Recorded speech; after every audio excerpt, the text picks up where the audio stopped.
Hello and welcome to Maths with Jacob. This lesson will focus on comparing two measurements.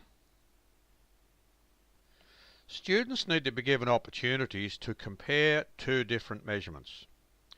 Some of the words that could be used to compare such measurements are as follows: longer, shorter, deeper, thinner, higher, lower, thicker, taller, wider.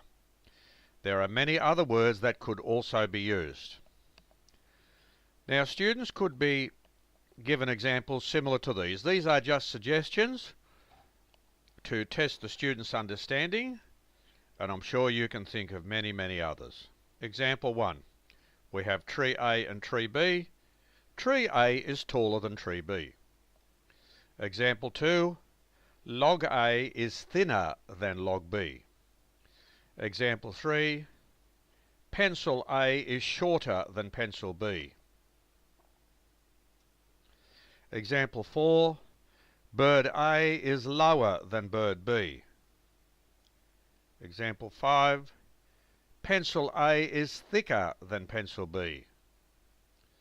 Example 6. Car A is wider than car B.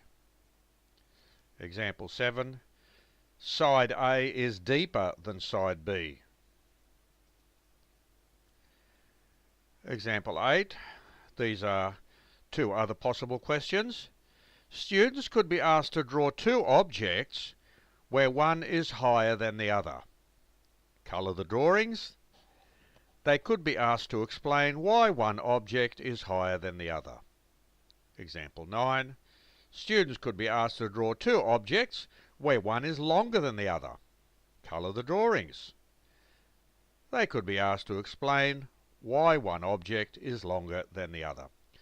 So these are just some basic examples to help students understand the concept of comparing measurements, and you can give them many other examples.